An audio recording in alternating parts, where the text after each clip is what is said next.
Ladies and gentlemen, welcome back to another episode of Couple of Nukes. As always, I'm your host, Mr. Whiskey, and this is not like your traditional episodes where I went somewhere and handpicked a guest. This was a guest was thrown at me, as you can see. Well, I guess if you're listening, you can't see, but Whiskey Lynne is our guest today, and as you know, I'm Mr. Whiskey, so. She actually reached out to me. I love a woman with drive and actually takes that initiative. So she reached out to me and said it's meant to be. And so here she is. So I have to ask you, Ms. Lynn, I always get asked, is that a military fanatic? Is it a drink preference? What is it? So I have to ask you, you know, whiskey, why did you choose that? Is that your drink preference, or is that just like that Texas gal kind of spirit? No, actually, it was my if you hear the dog, ignore the dog. It was my drink of choice. And I earned that name. I gave it to myself, but it's actually my biker name. It's my road name. Oh, okay. Um, I gave it to myself almost 20 years. Can you hear him? I can. So that I mean, there is a dog for Just, everyone paying attention. I mean, he I just started. If you give me 2 seconds, I have my I will dog. She let him just in and doesn't it's make fine. any noise. 2 seconds. Welcome to the real world, right? I'm all about authenticity, and there you go. No, he Yeah. probably, as soon as I started talking, he's like, "Oh, I should be in there." So, yeah, to answer your question, I earned it. I earned it. My name was whiskey because that was my drink of choice. I was a alcoholic, am an alcoholic. I've been dry and sober for 8 months now. But the name stuck, and I've just been using it the whole time. And it's kind of funny because I actually have watched the video and saw you explain how you got your name and that you just chose it out of the clear blue sky, right? Yeah. I chose mine. The way I explain it now is I basically name myself after my demon, right? So that goes into a whole different conversation now that I quit drinking, right? And everybody's like, Yeah.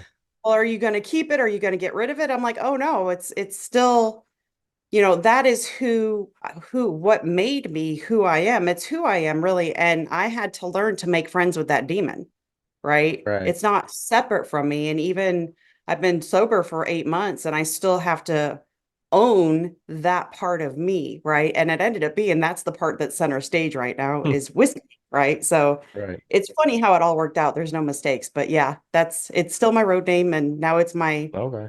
um what's the S- word I'm looking for? Speaker, It's my speaker name and my stage oh, name, that one too for my writing though. It's not pen Ghost name, Pen, but whatever it's called. your Yeah. pen name, like your author Yeah, name. my Yeah. pen name. There you go. But yeah, taking the words out of my mouth of as far as like it's your demon, but first off, Mhm. congratulations on the 8 months. I Thank you. Booyah, keep up the good work. That's awesome. But I was gonna say it's like just like Batman. I think most listeners, hopefully y'all know who Batman is. And he donned the bat because that's who he was fighting against, so to speak. So it's like you're Batman, only you're Whiskey Lynn. And That's I like the it. Lynn part it flows smoothly off the tongue. I gotta ask though, was it any specific type of whiskey or was all whiskey was fair game? Um, Jim Beam was my preference, but depending on the mood and the amount I was drinking after the first two, it didn't matter. But I will say, yeah, it didn't matter what liquor it was after the first two or three. But I will say as I got older, my preference stayed and I started drinking more top shelf stuff. So my whiskey preferences grew with me, right? And then eventually I had to own the fact that it wasn't serving me anymore. Or Right. it wasn't serving, I wasn't willing to let it serve me the way it was anymore. That's the more true statement. Awesome, awesome. Yeah, and that ties into my life as well as what you do. I come from a domestic violence household where there was a lot of codependency, financial bondage, trauma bonding, a lot of stuff. So a lot of stuff that you speak on, I actually have read a lot of articles about, seen a lot of speakers talk about it because of my mother's situation. As I've said before on a lot of shows, half her face is made out of metal because my dad broke her skull, and that was Mhm. actually part of that tactic to keep her under fear and rule. The financial bondage is a big one, using kids to uh, also kind of bond people, because now you got the kids. So I have a lot of history with that, and also the alcoholism. That's something my father is still battling, something that has really affected my life, something that also affected the domestic violence in the house a lot too. You know, I think that the bigger thing we see nowadays is obviously there's still a lot of alcoholism and drug use, um, but now there's a lot more psychological manipulation, gaslighting, as we've coined it, which I don't know how long that term's been around, but I only discovered it about a year or two ago. Gaslighting is a big one, and codependency is a big word. So, Ms. Whiskey Lynn, I'd love for you to get into what exactly you talk about and what you're here to do and who you're here to serve. Absolutely. And do you know where gaslighting came from, the term? No, no, I'm not familiar at all. I know where the term came from. Well, that's great. I'd love It to know. was in the 1800s, and there was a guy who was psychologically abusing his wife. And what Mm. he would do is he would, um, what he would do was they had oil lamps back then, and he would turn the oil lamp down. And she was like, "Is there something wrong with the lamps? The lighting is really weird in here." And he's like, "No, there's nothing wrong with the lighting. It must be you." Mm. Right. Wow. And it was literally that brainwashing of, no, there's nothing wrong. There's something wrong with you. No, there's nothing wrong. There's something wrong with me, you. And he did it to the point that he drove her crazy. And back then the rules and Right. laws were different about insane asylums and what you could do with your wives and everything else. And that's where gaslighting came from. It was literally because of a gaslight, and he drove her nuts over that gaslight. That's what gaslighting is, right? Wow. I would have Inflicting that on the never. other person and then turning it over on them and blaming it on them also. Right. I would have never guessed that. It's funny Hmm. because there is playful gaslighting too, which I would call that more like just I would call it a different term. But I remember my buddy texted me last night. He was like, my fiance is gaslighting me. I was like, what do you mean? He goes, well, I asked her if she could clean up everything in the bathroom. And then I went on my phone and then she never moved. And then the whole bathroom was clean. And then she was telling me that I cleaned it. And I don't remember cleaning it. I think she's gaslighting me. And she was just messing with him because he's easy to mess with. And she convinced him that he got up and cleaned the bathroom, not her. And he's like, wait, but I haven't moved the couch. But what's Well, interesting is a it's a guest on my prime show, example of how easy it is, right? right? If we're Especially with not everyone aware of our buried in own their thoughts. phones.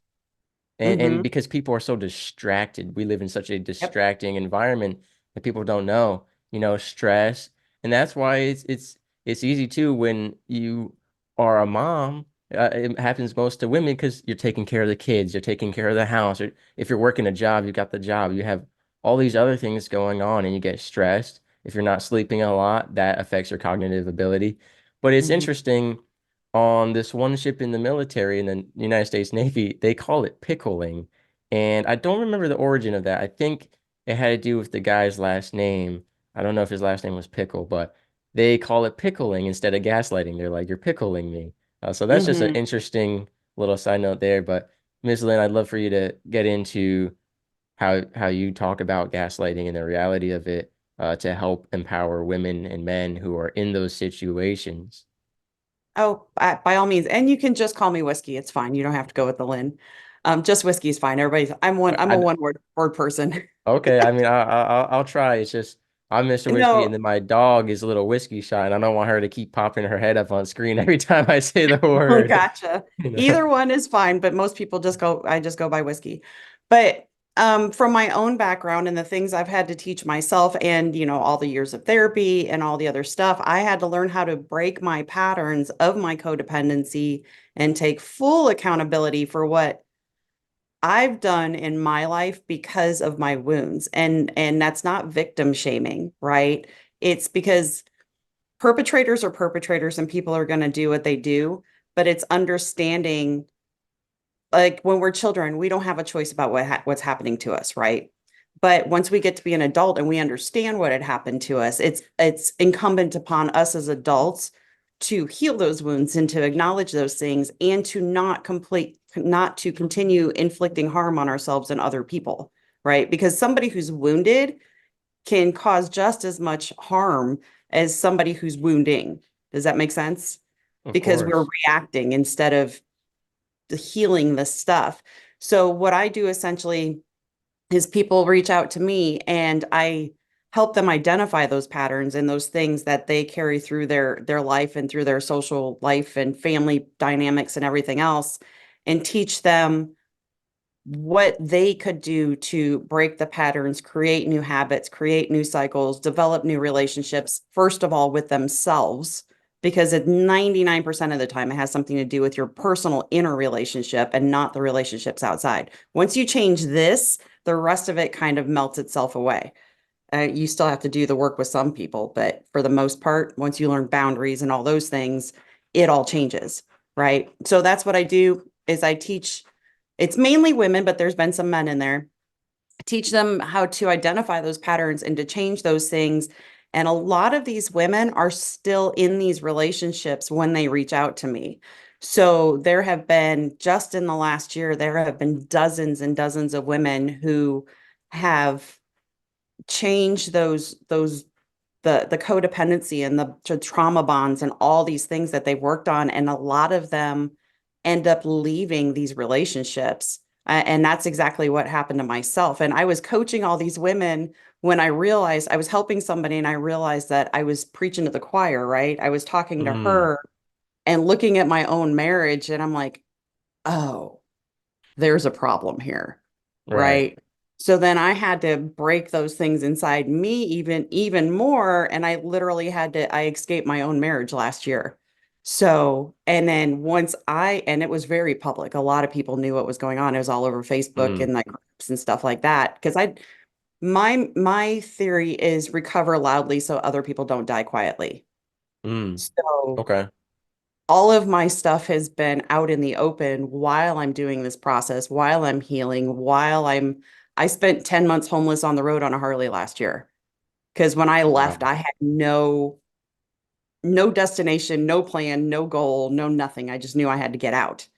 And that turned into this huge thing. Like it's just amazing.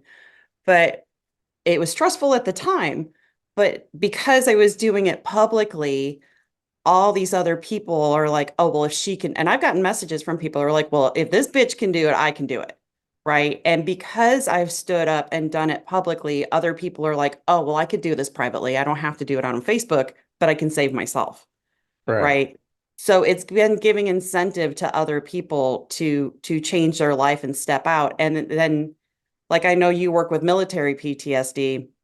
I'm actually diagnosed with complex PTSD and conversion disorder, which I don't know if you know what that is. A lot of people don't. No, but I know that Miss Whitney, who is sometimes on the show with me, she took a Hmm. PTSD test, not for, combat or military PTSD, but just for PTSD in general, for, anxiety for relationships and family, because of some of the stuff that's happened Hmm. with her family and relationships. So I don't know specifically what you're talking about, but I do know there are PTSD tests out there for just the psychological aspect, because a lot of people think military when they think PTSD, but in general, it's just a traumatic event that is still tormenting someone mentally, that is affecting them physically as well. It affects you physically. Your brain and your body are in sync, and if your brain is not healthy, your body's not healthy. If your mind Hmm. is thinking about these things, I had there was a woman who witnessed a suicide firsthand of her roommate, and I remember every time she went home, she was afraid to open the door, because last time Hmm. she opened the door, there was a dead body in there. Right. I've seen psychological stuff like that. But even in relationships, some of the women I've dated have expressed that they are too afraid to say no because their father would scream at them. They lived in a household where no, or they were in a relationship with a different partner where no wasn't an answer, wasn't an option, you know? Yep. Or I've had women where if I talk any slightly louder, they think that I'm yelling at them, they're not going to scream because they had a relationship or with a husband or a boyfriend or a father where that, they would yell. That was just like a thing in their household, and it traumatized them. I've had women who believe they can't cry because of the way they were Hmm. treated. So there's a lot of different types of PTSD and trauma out there. Right. And see, that's one of the reasons I wanted to reach out and speak to you is because you were speaking on the military portion and you had mentioned how you thought there was a connection between the domestic and the PT and the military. And Right. I 100% agree with what you were saying, and I'm going to elaborate that on if I may. Of course. Um, and let me differentiate this really fast. Because I was diagnosed by Vanderbilt University. Well, no, I was first diagnosed by another doctor 10 years earlier with standard PTSD, and I didn't treat it. I'd had it for years Mm. and years and years, and I went 10 years diagnosed and didn't treat it. Okay. Big no no. Let me just say to anybody who's got a diagnosis that has not treated it, get help now because it's gonna come back to bite you in the butt. So it came back, bit me in the butt, right? And Vanderbilt University in Nashville actually did my second diagnosis, which was complex PTSD. Standard PTSD is a traumatic event that affects you after Okay. 90 days. Mm. Okay. So it's you didn't get over it. 90 days later, you're still having flashbacks. You're still having all the issues. It's still making drastically affecting your life. That's the standard definition for PTSD. Okay. Complex PTSD is multiple different traumatic events, generally that progress over time. Right. Uh, Captivity is one, which is one of the things like you said with ladies, domestic is complex PTSD is in domestic a lot because like you're raised in your house. You feel like you're a captive because you can't say no. You can't get out. You're a child. You're young. Some marriages, the husband won't he controls all the money. She can't get out of the house. She has zero freedom to make her own choices. And it's not just women. Let's just do that disclaimer now. So that is complex PTSD when there's multiple traumatic events that go on over time and there's an element of choice that's taken away. Like standard PTSD, for example, military, a bomb goes off, something happens, it's a single event, that's it. And there Right. was no other interaction with it, right? It's just the event itself. Complex PTSD is this long drawn out something else and repeated events. Okay. And conversion disorder is essentially it's shell shock. You learned about shell shock in high school. Yeah, of So course. World War One or World War Two, when warfare changed, and we ended up with big guns, big bombs, chemical warfare, all this different stuff. The soldiers and the military men were not trained or accustomed to that. It was a whole different level of disparity of humanity, right? Right. And brains broke. And that's what happened to me. The brain breaks. It gets so stressed to a point where it doesn't know what to do, so it shuts down. And so if you ever saw videos of shell shock back in the 30s and 40s, they had tremors, they couldn't stand up, they couldn't speak, had all this crazy, nasty stuff happen to them. That's exactly what happened to me when my conversion kicked in. And what it and now it's called functional neurological disorder. Why they made it a crazy, stupid, long name, beyond me. I Right. just use conversion. Um, but what it is the physical manifestation of psychological stress. So Mm. it's literally a coping mechanism because my body and other people's brains have learned to we had to filter through such a high level of stress that our brain didn't know what to do. So it started coming out physically. Right.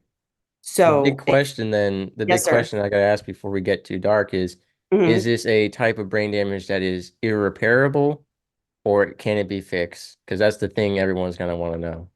Um, for myself personally, I've had to do it individually. It has not been the system that has helped me, right? And Right. domestic PTSD doesn't get the acknowledgement that military even does anymore. Or yeah, at this point, right? We're still working on that. And that's one of the Right. reasons I was like, I need to talk to Mr. Whiskey because you have a platform and I have a platform and this is we're in Right. the same war, right? We just came from different battlefields. Right. So I don't have the tremors or any of that stuff. I used to have speech issues, stutter issues, all kinds of stuff. It was really, really bad 9 years ago. I've had to be very, very intentional. I've had to be very, very accountable to myself. I have to have very strong boundaries. I had to learn to say no because if I push my stress too far, my tremors show up. Right. So I have almost no tremors now, but it's because I have had to build my world and create my space to a point that this can't happen and this can't happen. And I have hardline rules, right? I'm very judicious about who my friend circles are. I'm, I still have all the PTSD things going on too. I still have the hypervigilance. I still am working with the anxiety and all that. But all of that has been so intentional in building those tools. It's completely treatable slash curable, but you have to figure out what works for you. And I think that's why the Right. system's missing it, because it's based on the individual person. Like, and Right. that's what I do is I coach people to identify these things within themselves. It crosses both lines Right. between the domestic stuff and PTSD. Right. So And does that, also, I have my opinions, right? Everyone can have their own opinion, but the system is also very consumerism based, very push medicine, big pharma, right? it's And sick so care. It's that's not one of health the care. things. Right. And I actually had an episode on PTSD, and the VA basically, when PTSD after 9/11 first really came back, right? We spoke about how the Vietnam veterans kept it all to themselves, really. Like we knew about PTSD, but it wasn't that big of a deal Hmm. publicly. After 9/11 and then Desert Shield and all that stuff, it was a little more public. And Kenshin Ra came on the show and he spoke about how the VA just pumped out drugs. It was like he could go there, pick any drugs he wanted, and he could have them. And he ended up a pill addict and homeless. And I Hmm. spoke to him about what you said, how shell shock came about, where when the military advanced, when warfare changed, I spoke about the unnaturalness, these Hmm. reactions that we're having.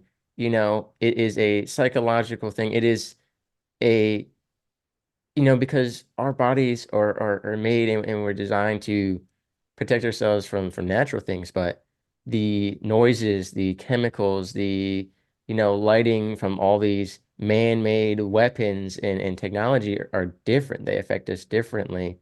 And so that's part of the reason why it's hard to find a natural drug and natural chemical, because it's all psychological. Now, you talked about the captor, the being captive kind of PTSD, and I actually grew up in a household where my father was a narcissistic tyrant, and the world was dangerous. Leaving the city is dangerous. Leaving the house is dangerous. You're not really allowed Hmm. to have friends. I remember I left the house one time to see a girl, of course, and Of he course. came out there in a cop car, hunted me down, and even to this day, whenever I was doing homework with my sisters, my dad would walk by and yell at us to Hmm. sit further away from our books, that if we're too close, we're going to lose our eyesight. And he was very strict about it. And he yelled at us every day for years and anytime I'm writing something, if anyone walks behind me, I like jump.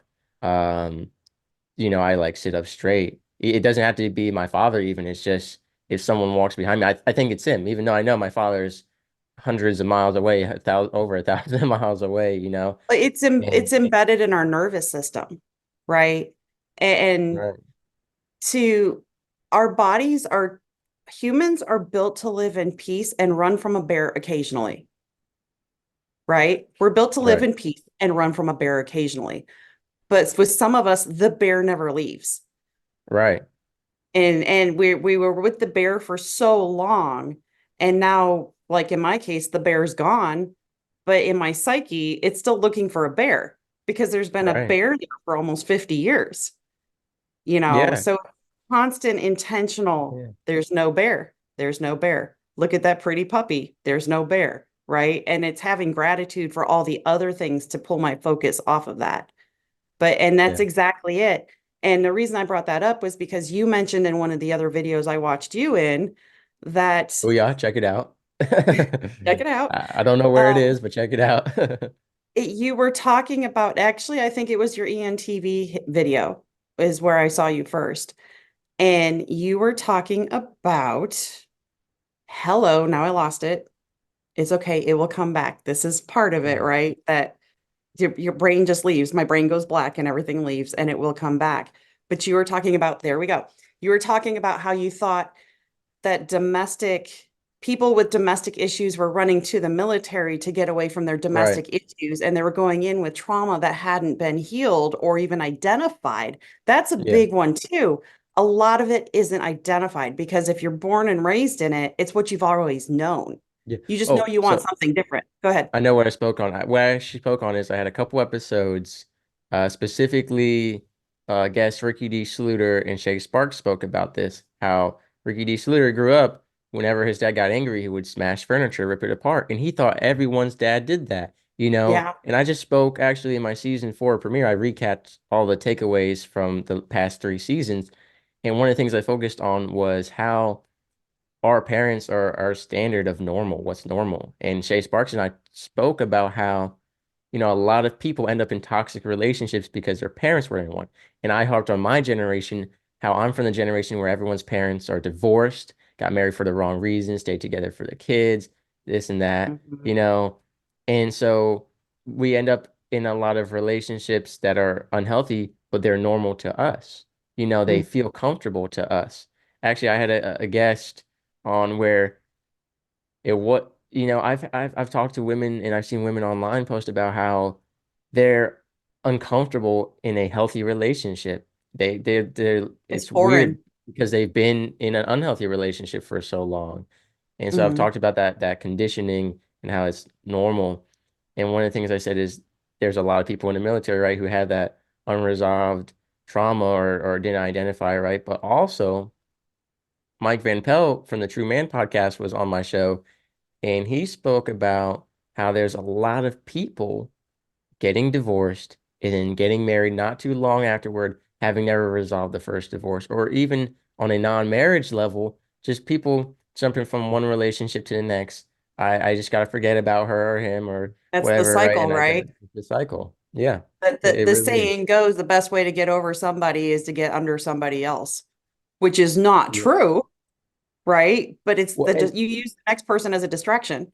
and I don't want to, like, I have a lot of respect for the women in the military, but I'll say this generally, a lot of them have daddy issues. A lot of Oh yeah. them actually go in the military because they like a man yelling at them what to do, which sounds crazy, but you know, It it's crazy. doesn't. But it's not just me who said it. A lot of military members have brought this up to me. Women in the military have brought this up to me. I sat there and I was like, that is strange. But again, Well, a lot of the women and men in military have a lot of trauma from before, and so with it's the funny you brought yeah, that up because I think a lot of the men in the military are in there because they have mommy issues.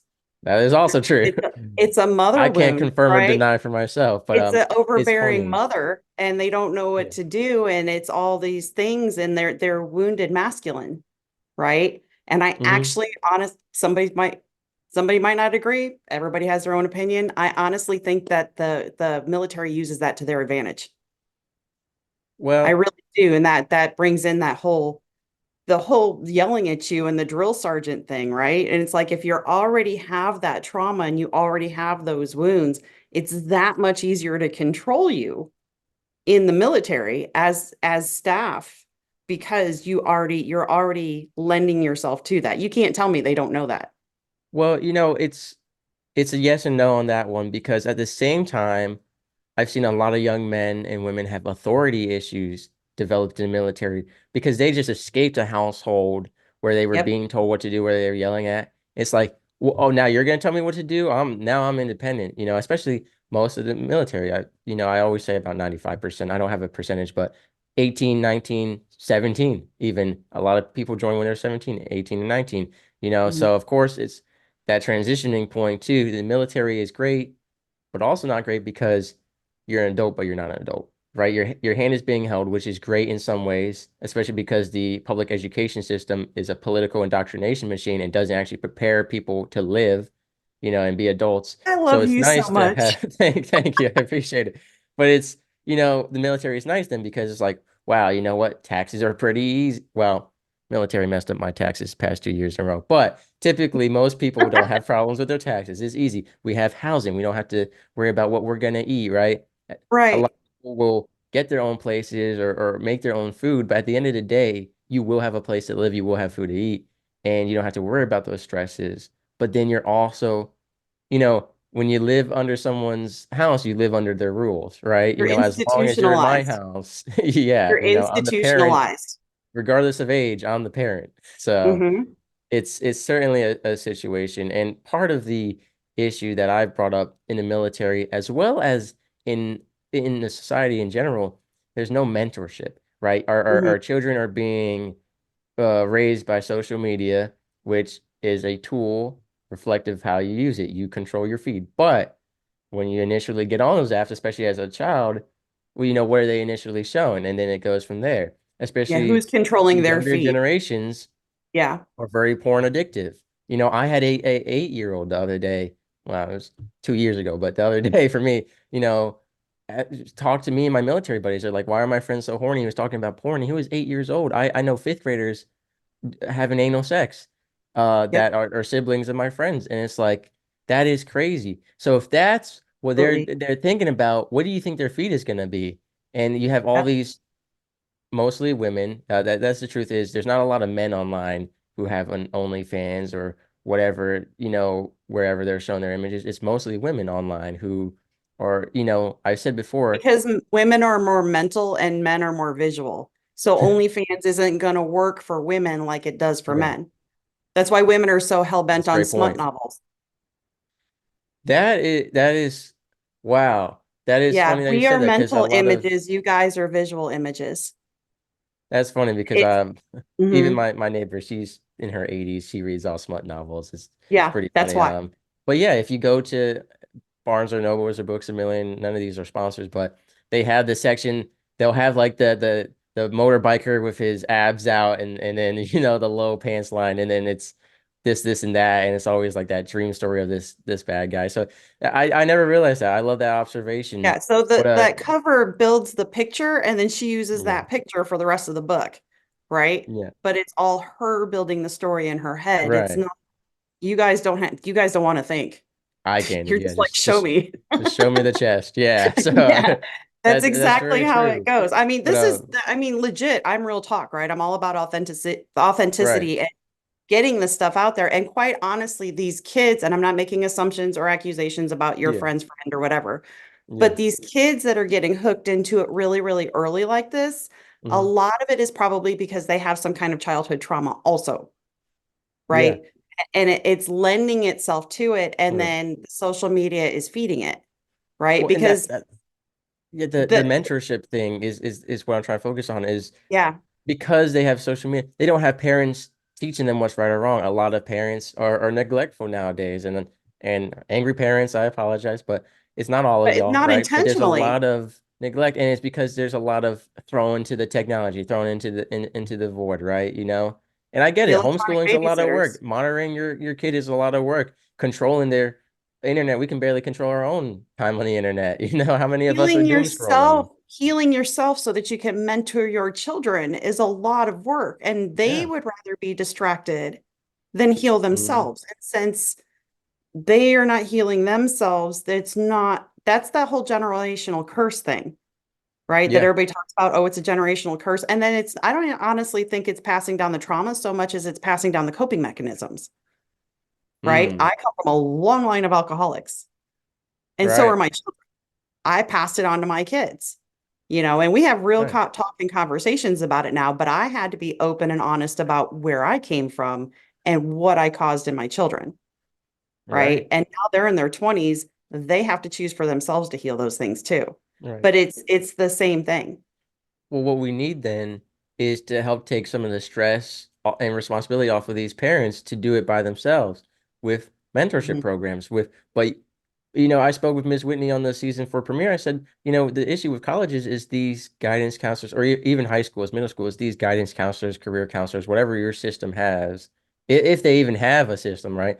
I mean, they're having 15 to 30 kids each, and it's like it's hard for them on top of their day job and their families at home to mentor each and every single one of these kids. In the military, I said before, your mentor is going to be the guy or gal who's getting out, who is a crap bag sailor and teaches you all the ways to avoid work or do wrong or get out. Because the people are busy. Your mentors are too busy, and you're kind of just thrown to the side. So that's the big issue, right? And so it's hard for people to heal from traumas or avoid traumas at a young age or even into young adulthood because they're not having this available. And there are, this new generation has access to all these podcasts and movies and documentaries and books that a lot of the Hmm. older generations didn't have, but it's also like just knowing they're out there being actually reaching that audience, you know. And it And takes a long time. Like you're a clear example of that. It could take a long time to even realize this. But it mhm. helps when you have an outside party. You had to realize yourself. But because of people like you who are going out there, you're helping people realize from an outside perspective, a neutral perspective, this is the reality of it. You have to help people see. But part of the issue with that, the rose-tinted glasses, as we call them, you talked about the wounded hurting people because the truth is, when you're talking to a woman or a man and you're like, hey, your relationship is unhealthy, this is bad, what are they going to be? Defensive of what they Mhm. care about. Even if they don't care about it, it's not easy for a woman like my mom to say, well, there goes 20 years of my life, sometimes more, sometimes less, even just a year, 3 years, especially when you're younger, you're like, that could have been the best 3 years of my life. You're telling me I'm gonna just throw it all away? Like I am sticking with this person. Like I've made this commitment, I've invested, like we're doing this. Well, let me tell you, 2 days ago, a woman that I've been working with for the last 7 months, and she's had other people in her support team. It's not just me, obviously, but she got on a one-way flight the other day and she left a 38-year marriage. 38 Wow. years. Right? And it's It's not not easy. impossible. But we always say I have to see it to believe it, and that's not true. We have to believe it to see it. And that's why I do what I'm doing out loud. Amen. That's why I'm living out loud because these women have seen that, oh, well, if she can do it, I can do it too. Right? Because they're believing it before they're seeing it now. And I actually said something to a friend of mine last night about that, because I still struggle with things and I'm still working on things. It could be a Right. lifetime battle because the more I heal, the more that comes up, right? It's never ending, but I get Yeah. through it faster now because I have the tools in place. So it's not as stressful to heal from it as it was. But some people are like, you're such a rock star, and everybody's like, you have such a hard life and you've done all this stuff. And I'm like, they don't know who I was 9 years ago when I crashed and burned, right? They don't know who Mm. I was before I crashed and burned and how bad it had gotten then, you know. So for right now, I could look at myself and say, yeah, I'm healed. Look at how I used to be. I mean, that's never going to stop for me because growing is my passion, but it's being real with people and talking to them and saying, no, I've been in the dirt. I've been in those trenches. I know what it looks like firsthand. Like the levels of my traumas are pretty extreme and there's a lot of them, but in my mind, God put that on me. If I wouldn't have lived and survived through all the things that I've survived through, I wouldn't be able to be that light for other people, right? I'm grateful now in my healing process that I went through all those things because those things created who I am. Those things created whiskey, right? Being an alcoholic created the minister named Whiskey who doesn't drink, Mm. right? Which is just hilarious now. I think I'm like, it's Well, a yeah, big joke it's I now. chuckle too because um people have asked for my origin story or to do a solo episode, and it's funny because I was gonna call the episode "Making Whiskey," like how do you make whiskey or something like that, like you said, making whiskey. Um Yeah. and it is, I am a grateful person. I do serve as a preacher every Monday on my other show, Radiating Faith, and so Hmm. the scripture has saved me a lot, and it has helped me be grateful because it's like either you or I would rather be who we want to be than whiskey, but it's like at the same time, now we have the power to help people, and so it is difficult because, I do I am upset with my father for the things he's done to my mother, to my sisters, to me. But at the same time, it did form the way for me to be who I am and hopefully help a lot of other people. There was a point in my life where he was trying to, I guess it was gaslighting, me into believing that I was the Antichrist and that I was the spawn of him, aka that he was Lucifer and some wild stuff. But yeah, I know what you're saying, but like looking back at where I was, and you said discovering new traumas every day, and that is the truth, honestly, because there's a lot of things that I never realized were like, hey, that's actually manipulation, or that was actually like controlling, or this wasn't being a good father. This was him trying to bribe, because a lot of things, trauma bonding is something my mother taught me that I've really noticed. It'd be like, for example, my mom was a dog trainer. We had a lot of dogs, and if my dad ended up not liking the dog, typically once they were no longer a puppy and fun, they were a responsibility. He would just kill it. He would shoot them in the backyard or whatever, and my mom would Hmm. cry, and then he would buy her a new one and say, "Oh, it's okay. Now we have a new puppy." That was one form, or like, That's a cycle, right? couples. I know a That's lot a of cycle. couples. I know a lot of couples have they'll break up, get back together, have a bunch of sex, and that's how they're trauma bonding because they're physically, intimately bonding with each It's love other. bombing. Yeah, love. That's another one too, where Yep, it's love my bombing. father did it because when my mom met him, he was a police officer. He was Catholic man from this Catholic Irish family. Everything seemed great. He bought her stuff, dates every day, flowers all the time. And then once they were married, boom. Sometimes it's not even after marriage. Sometimes it's after a certain point in the relationship. Hey, you Hmm. used to write me poems every day, and now that doesn't happen. You know, and don't be mistaken, right? Because I've been accused of it, and sometimes I want some of the women out there to understand too that there's a difference between love bombing and then just like where the relationship is changing, right? There is a puppy phase, there is a honeymoon phase, right? There's different But levels of love it. bombing So is a repeated cycle. yeah, so if it's just like, hey, it just doesn't seem as romantic anymore, it's not as glamorous. Don't forget too that there is a, there the if you're with someone for years, right, it's not always going to be like the first few weeks when you're like, wow, this is new. But like you said, whiskey is a cycle, right?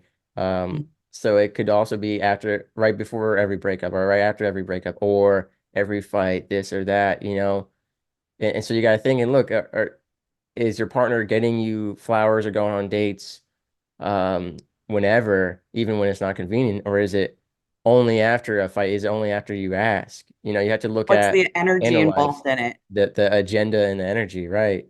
And Hmm. so, Whiskey, what I will ask you for some advice here for all our listeners, like, what are some of the things we should be looking for to make sure our relationship is healthy and not controlling, or, like signs of gaslighting, signs of love bombing, signs of trauma bonding, or financial bondage, or anything else, all these common tactics, like if you want to go over the common methods that these people use to hold people captive. Well, the common ones are like love bombing, for example, and the gaslighting. Some of it is using, especially in a narcissistic relationship, if you start to stand up for yourself, they will use other people against you. So Yep.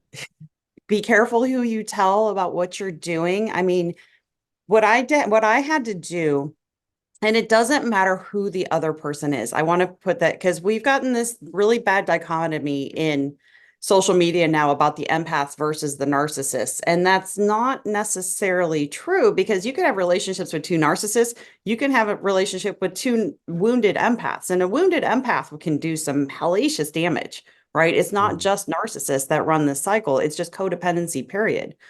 So, one of the things is when you start healing yourself, first of all, acknowledge that you need to heal because if you're not, and we all need to heal on some level, every person on this planet has PTSD, Right. right? Every American who was born before 9/11 has PTSD because we've all went through and lived the result of 9/11. On some level, we all have. You can ask most 90% of people what they were doing on 9/11, and they know exactly what happened because their brain will go right back there, right? It will Mhm. flash back to 9/11. We all have PTSD because of 9/11, right? So to understand that there's something there that you can fix and only you can fix. And usually when we start working on these, I mean, you can get tools and help with it, right? But the acknowledgement working on it solely on you or the individual. And when we start working on ourselves and really having boundaries and understanding what we will accept for ourselves, it will start running interference with other people. Have you ever done this where you've changed something about yourself and somebody did not like it? And Of part of that, course. yeah, part of that is because they're losing who they know you are or who they think you are, right? And some people are genuinely concerned because of a codependency issue, and some people are concerned because they lost control, right? So the reaction that somebody does while you're growing will tell you a whole bunch about them, right? If they're my ex-husband looked at me and said, "We were just fine until you found yourself." He said it right to my face. Wow. Yeah, we were fine until you found yourself. So I was perfect for him while I was wounded. But once I started to healing, it was a problem because I wasn't controllable, right? So pay attention to what people say around you, pay attention to energies around people, because a lot of us with wounds also have these gifts where we can understand and we can sense what's going on, right? The hypervigilance, a lot of people look at it as a curse. To me, it's a gift. I don't miss a thing. I don't miss energies in a room. I don't miss if the door's not locked. I don't miss anything, Right. right? And I've learned that that's my gift. I can read people. It helps me in my coaching, right? I can understand where to take coaching. Is this helping them, or do we need to go a different direction because they're not picking it up? So things like that is just understanding that all these things that have happened, they suck, but on some level, they've happened for us. What can I do to make that? I call it turning shit into sunshine. It's my own alchemy, right? What can I do to take this pile of shit and turn it into sunshine? And that's different for every person. I would love to give you a cookie cutter or something, but Right. it's not possible because we are not cookie cutters and all of our experiences are different. There's little T trauma and big T trauma, right? The big bomb went off. That's big trauma. That's big T trauma, right? Somebody forgot your birthday and your feelings are hurt. If you're super sensitive, that's probably little T trauma. It could be traumatic to somebody if that was meant that much to them, so it's all dependent on who the person is. So Right. did that answer your question, or was there more to that? No, no, no. That's good. I'm surprised your ex-husband said that. That's like a blatant Wake up call, right? confession almost. Like that's And confirmation. pay Yeah. attention. And I'm glad you said that. Pay attention because people tell you. People tell you the truth. And Maya Angelou says, when people show you who they are, believe them the first time. People will tell you who they are. And we're like, no, you're fine. That's it. Well, they're like, oh, well, I'm such and such. And you're like, no, you're not, honey. You're just fine. Women do it all the time. Men will Hmm. say, I'm a womanizer. I'm a this. I'm a liar. I'm an alcoholic. I'm a this. And then she's like, no, you're fine. And then she thinks she's going to fix him. Me and my friends call it Captain Save-A-Ho. That's funny. Well, I can give the other perspective. I Okay. remember. Well, I've never thought of my one ex as a bad person. I do love her And it's dearly, not good but or bad. It's just they are. yeah. But she said, she broke up with me. She said, "You're a good person. I'm a bad person. We can't be together. You're ambitious. You have goals in life. I am just a mess." And she was a mess. She was on a whole Hmm. bunch of different pills. She had a lot of trips to hospital, which there's nothing wrong with that, right? She just needed the She's help, on and her journey there. was on her Yeah. journey. And I wanted to be there for her during that, but she broke up with me. She said, I'm leaving you because you're a good person. I'm a bad person." I remember that hurt more than anything. I would have rather heard I'm a bad person because I can change myself. You can't change other Right. people, right? So how do you how do you fix a relationship when they're saying it's because you're a good person? My solution was, I said, well, I'll be a bad person, of course, because I'm sitting there And crying, how and many I was do like, that? right. And what ended up happening is later on in life, she got super drunk, um, FaceTimed me for hours all night, and I actually was typing the whole conversation down while it was happening. So I was like, if she doesn't remember this tomorrow, I need her to remember this. And Hmm. you know, I think she was a bad person because she got drunk, FaceTime me, said all this stuff, confessed a lot of stuff that now she denies. But it's interesting. I felt like when she was drunk, she actually said the truth because she said a bunch of stuff that made a lot more sense, and basically seemed like we were gonna get back together. And then the next day it was like, nope. Like I was on alcohol. That's literally drugs. Like, nope, not sane. And then she was gone again. And I never thought she was a bad person, but that wasn't the nicest thing to do, you know.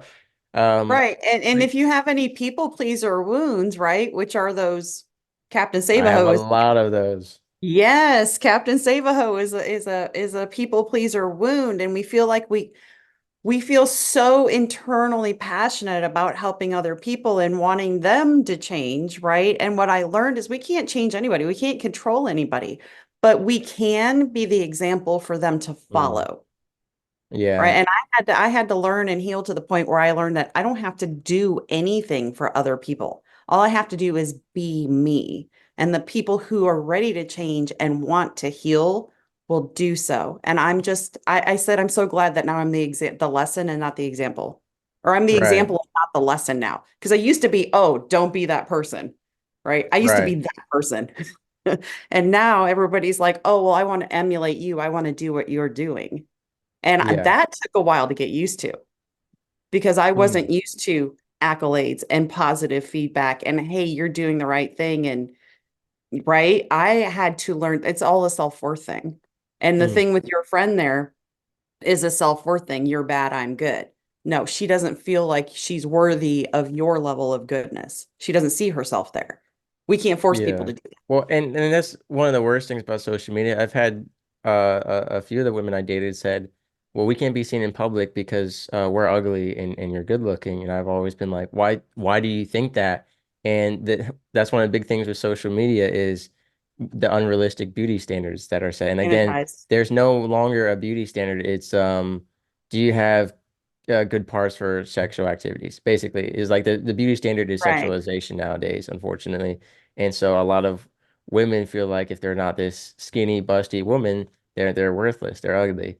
So it's Mhm. awful. But I was gonna say I'm Captain Save a Single Mom. Because Captain Save a a lot of what? time Captain Save a Single Mom, Yep, it happens all But the here's the time. thing is because I was had such a bad relationship with my father and I was closer with my mom and my sisters, which my relationship with my mom is all over the place, but I was especially close with my sisters, right? And so I always cared a lot about women. And so the idea of a single mom to me was always the man's fault. And there's a lot of that blaming in our society. Of course, court and social media are pretty against men, and there are plenty of bad men out there. I'm not going to vouch for all men, but there's plenty And of more. great single fathers. There's plenty of husbands who, Mhm. there's a I found out not all single moms are single moms because their husband was in the wrong. I found out that there are some women who aren't motherly or wifey material at the time, right? That doesn't mean forever. Right, And so some of the single moms, I was like, I got to be the guy that stepped up. And then I realized it wasn't the guy's fault. It's them, and I can't change them. And unfortunately, for me, it's like I can be an example of I thought I had to be an example of what a good father and husband was, but I realized they need an example of what a good mother is, which is something I can't provide other than like, oh wow, look at how he is as a stepfather, step he's my boyfriend, so he's kind of your dad situation. It's like this right, is this is a good way to parent, but I can't show a woman how to be a wife or a mother truly. right. And I didn't realize that until you just said Captain Save a Ho. But so I learned And by something the new way, today. Captain Save a Ho, ho is not a derogatory remark there. It's a joke between myself and friends that we're like, girl, quit trying to save them. Quit trying to save them, right? We can't save them. And we throw ourselves on the sword trying to save other people. And what that is a wound in us that we need to search the wound in us that makes us want to save other people. Because it's easier to Yeah. go out than it is to go in. Well, and my mother always harps on me because she's like, you're doing exactly what I did in my relationships. I was with your father because I always thought, we'll get him back, but who he presented isn't who he is, when they first met. And she just says, my mother feels like she gave all herself away, not just to him, but to everyone, people On how many pleasing. people are? How many people Right. are their true self, especially with swiping right or whatever the hell it is. I've never used it, but especially with the way the dating scene The is, it's world all is, a mask, yeah. right? And then Yeah, I people know. jump in the sack so fast they don't know who they're even sleeping with, right? Right. And It's well, people are focused on the wrong thing too. I know there was someone from Gen Z, a woman who posted like you had to fill out this application before you date me. And if you look at it, it's like how much money are you making, travel, this and that. But that's never gonna tell you a person's personality or their intentions. You can worry about money, you can worry about height, but that's not what's important, right? And of course, I know women don't just care about height or money, but most women do. That's an important factor. But it's like, well, where are their true intentions? Who are they really. And like you said, with the virtual stuff, it's so easy to put on that facade, that mask. And It's even what are your values? yeah. What is your value system? And part of the issue is a lot of the younger generations don't respect intimacy in the bedroom. So they will sleep with someone on the first date, that's someone who they think it is, and then get bonded because sex is a bonding thing. I know that it's been desensitized a lot, and a lot of people have Mhm. desensitized themselves. Can't say that word, desensitized themselves You just did. through pornographic. Thank you. Thank you. I've grown You're every welcome. day. But through pornography, through social media, they manage to because again our brains and bodies are connected. So if you take away the value of sex, it can impact its chemical bonding with you. But at the end of the day, it's still bonding. So women and men are saying, "Hey, this person seems great." Sleeping with them, start seeing them, and then they unravel who they really are. But that by that point, it's too late because you're in that sexual bondage, that emotional bondage, and then from there it develops into, like we said, the financial bondage or whatever it And it's is. not too late. It's just harder to deal with. It's Right. not too late. Uh, Never but too late. we could avoid all of this if people Yes. actually spent more time getting to know each other. But with the dating apps, it's never we're gonna be friends first. It's mostly like first date. We've texted a little bit, like I know who you are. We're a thing. We're dating. Yep. And you know what, I can't really preach because I've never been friends with any of my partners. It was we texted, maybe FaceTime, but typically just texted a bit, went on a date and next thing you know, we're leaving the restaurant, boyfriend and girlfriend. And I have been in awful relationships because of that. So I'm warning y'all, like, you have to actually take the time to get to know someone. But we live in such a fast-paced, impatient, no attention span, instant gratification world. And so people aren't taking that time. But look at the headaches that follow. So that's what I'm going to Here's preach. one for you. How about an Yeah. alcoholic with wounds, right? How many of us just go into a bar, get wasted, and get laid? Mm, Right? And it's just a repetitive cycle. And there's either a million one night stands, or suddenly you're in love with a person you can't remember their name because you were blackout drunk, right? yeah. And uh Reba McEntire even did a song like that. It's called I Think His Name Is John. She doesn't even remember the guy's name, right? And there's a few of those. I think Carrie Underwood did a song about it too. And it's substance abuse is huge in PTSD, and the military breeds it too, right? And between PTSD and domestic and the military and everything else, substance abuse is a coping mechanism, and sex is sometimes that substance, right? It could be Yeah. shopping, it could be OCD, it could be hoarding, it could go any Yeah. direction. Anything that Yeah. you cling on to cope is your addiction. It's your vice. And I've ended up becoming an impromptu addictions counselor because of all this, right? And what I've realized in my own personal thing, I mean, some people call addictions a disease. I understand that we're genetically predisposed to some things, right? But on the flip side of that, my personal opinion is that addictions are not the problem, they're the symptom. They're the Yep. symptom of the problem. If we take care of the codependency and we take care of healing these wounds, the addictions go away. You wouldn't believe how many women I've worked with who had massive other addictions going on and they couldn't figure out what was going on, and they solved these other issues of their wounds and their identity, and filling those holes in, right? Because that's what codependency is trying to fill that damn hole that you don't know what is even there. And when we take people out of it, we put substances in it. So so many of them have cured their own addictions because they've healed their codependency. It's just another codependency. So All right. I'm passionate about this. I just went off the rails a little bit. No, that was perfect. Actually, you addressed something that I talk about a lot, which is Hmm. negative de-stressors, such as sex being used not as an intimate thing, but to get out anger and sorrow to escape the world. A lot of military members do that. People always joke, sailors go to Japan and sleep with all the Asian women, and like people don't say, well, why is that? And they're like, oh, they're just horny from deployment. I mean, sure, that's one part of it, but another part of it is an escape, right? Because sex kind of takes you into its own little world. but sleeping and bed rot, that is a huge thing from the younger generations, and it's a huge thing for the military. I know plenty of military members who, if they don't go home and just drink until they black out, they'll just sleep. Their free time is just sleep. They're just always tired and stressed. And it's interesting. What I saw is like, think about it. If you wake up and your brain, your mind is telling your body, it's a dangerous world out there, it's a bad world out there, but we're safe in this bed. Why do you think so many people are tired? And that's why they say it's momentum. The more you do, the more you do, the less you do, the less you want to do. Because Yep. you And are what you practice in furthering, private, you do in public. right? You are furthering that your bed is home, it's a safe space. We need to stay there. And you're furthering the idea that the world is dangerous, and that energy deficiency is your body physically trying to anchor you there, because your body can only control you so much. If you're gonna get out of bed, you're gonna get out of bed. But if you wake up, praise the Lord while I breathe, I hope it's another day, and then you go out and get after it, your body's gonna be like, I don't want to stay in this bed. There's so much to chase out there. And I'm gonna encourage y'all to have that mindset, to have a spirit of appreciation. And if you need more help on that, shameless plug, I have an episode from the Lone Sailor series, Combating Chaos with a Spirit of Appreciation, where I talk about that. And what I'll share from that is, well, Mr. Whiskey, it's so hard. The world is such an awful place.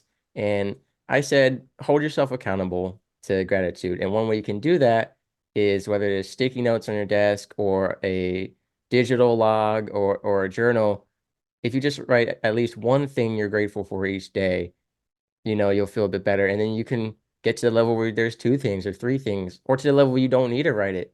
Me, I just share it with God. I'll pray throughout the day. God, thank you that the sun is shining because my dog won't walk in the rain. That's usually what I'm grateful for. But also, I went over in that episode the stats of how many people just killed themselves today, how many people didn't wake up, how many people were born. Every day there is a cycle of life and death going on. And you should be grateful to be alive, because there are hundreds of thousands of people who didn't wake up, and there are even 5 times that many people who were affected by that person's death. Hmm. And it's all a choice. It is all intention. It's all Amen. intention. Amen. Yeah, it's gratitude has become a cornerstone for me. It absolutely has because, and like you were saying about family histories and family stories, like that comes back to it's called effective blaming. And you gave a Mm, prime example of it earlier. Effective blaming is when if you're going to get mad at somebody for all the bad shit that happened in your life, you have to thank them for the good things too, because your strengths come from your adversities. You don't get right. stronger because everything's great. So the worst people in your lives, the worst people in your lives gave you your strongest blessings, right? So you're grinning because Yeah, it's because it's like, true. you hate to thank your enemies, it's You got to thank your enemies because they're the ones that help you grow. Your friends, and really your friends help you grow only if they're the true friends that get in your face when you need somebody in your yeah. face, right? Oh yeah. Those are your real friends. They're not And if they leave when you hold them accountable, it shows their character, because I held a shipmate accountable not too long ago for the way he was talking, and he actually Mm, thanked me. He said, "Mr. Wishy, you're the first person to hold me accountable out of all my friends." And I said, "It's because I care about you, man. Like we're supposed to help each other grow." EJ Snyder said, "As men, we are called to be a tribe and to help each other, to yeah. support one another and to hold each other accountable." And the Bible says it best: gently, hold each other accountable gently but firmly, be courageous and guard yourself that you don't fall into the same sin as them. Because whether it's the Bible or gaslighting or narcissism, a person will try to justify their actions no matter what, especially if that action is controlling you. And so you have to be guarded in spirit and mind, knowing that they're going to try to guilt you, to manipulate you, like you mentioned earlier, like when you find yourself, you also find the people in your life who don't want you to find yourself. And that's Mm, because they will guilt you with your past. They will, if you are walking a path of redemption, people who are still sinning or whatever it is, whether you're religious or not, they're gonna try to bring up all the past and make you feel like you are not able to complete that path of redemption, that you'll never be worthy enough. And maybe right. if it's not a redemption path with God and the Bible, maybe it's a a new life as a single man or woman, a more independent, boundary-filled, respectful relationship with family members or friends. And the truth of what that is projection, because what they're saying is, oh, if you think you're worth enough to leave me, then that must mean that I'm not worthy enough to have you. And then they are stuck with themselves. That's the truth of that, right? So I'm going to keep beating you down so that I could keep telling you you're not good enough to stay or to get you to stay so that I don't have to feel like I'm not good enough if you leave. That's what that actually means, right? It's a projection from them onto you. And then as Captain Save a Hose, us people pleasers, we're like, oh no, you're totally worth it. Let me show you how worthy you are. And then we just put ourselves right back into the cycle. And they're like, oh, good. I'm so glad you Well, think I'm worthy again. Let me love bomb you.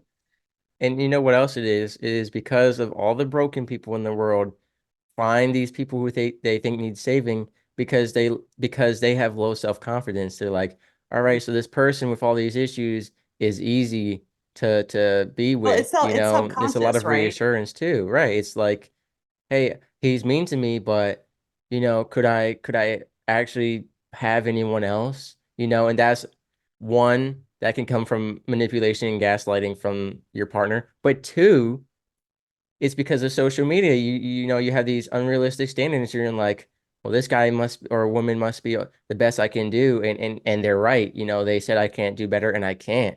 It's just hard out there. So You could do whatever you if you tell yourself you can't, you can't, right? Well, and it's like yeah, with my videos or any of the things I do, everything's raw video. I don't edit anything.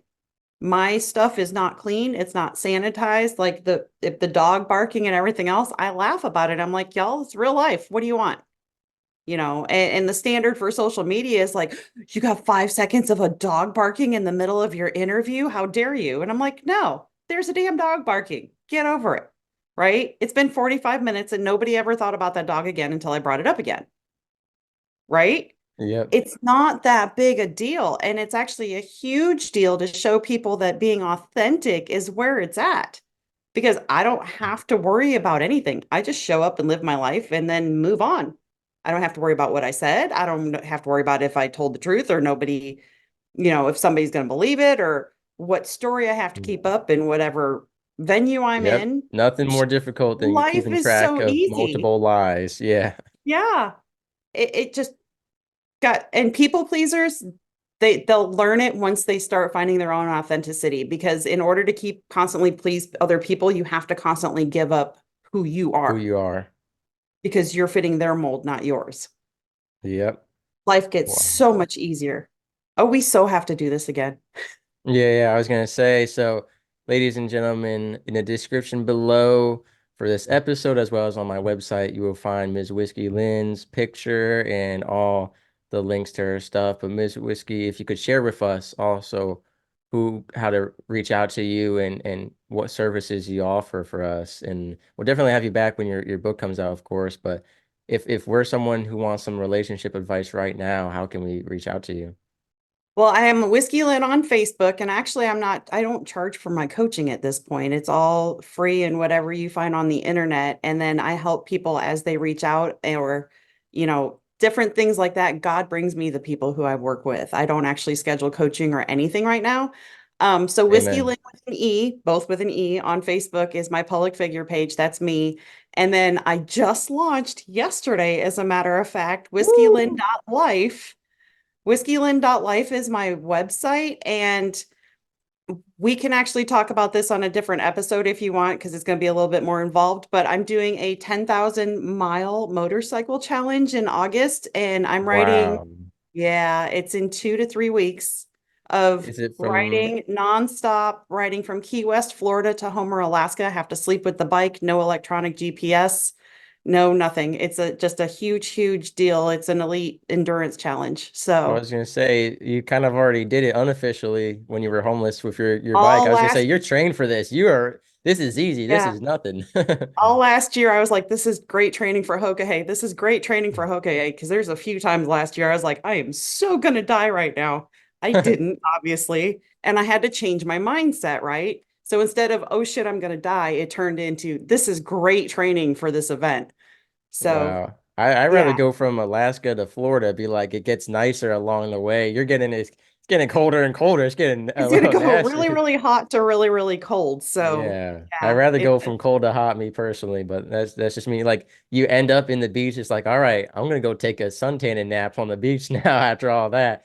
And yeah. you're gonna be like stargazing, making snow angels, I guess. And there's no expressways. It's all two-lane back roads and through Oh, Indian that's nice. reservation. Yeah, through Indian You're gonna see some reservations, nice all stuff. kinds of things. You'll Yeah, so probably get that to one see is some with really cool stuff. whiskeyLynne.life, and that's my like, what's the word? I yeah, it's just my website, and it's going to have information on there and ways to support Mm. me. And I would love to come back and talk about that more in detail too. Yeah, of course. We'd love to. I assume you're going to be posting photos and videos to keep us all updated along your journey. There's a whole thing being Yeah. worked out and mapped out right now. A lot of people have 2 years to plan for this. By the time I was on a wait list, I was number 27 when I signed up, and I just got off the wait list last week, and I have 2.5 months to be conditioned, raise the money, get everything done, and be on the road. Heck So yeah. And yeah, knowing God's great will and plan, you're probably going to meet people along the way who need to hear what you have to say. So hopefully you get it, to this is and my change and ministry. inspire some lives on the way too. Absolutely. So All we will right. totally come back and talk about that. Perfect. Well, thank you so much for being on the show. It's been a pleasure. We had a lot of great information for our listeners, so I hope this really helps someone. Absolutely. Thank you so much. Sailing through the ocean blue, nuclear reactors my crew, guiding the ship, the stars as our guide, through the waves we ride, jokes and laughter fill the air. On this voyage we have to share, working together, side by side, as one family we will abide. In the heart of the ship we reside, nuclear operators with pride, powering the vessel with every stride. Our mission, a source of great pride.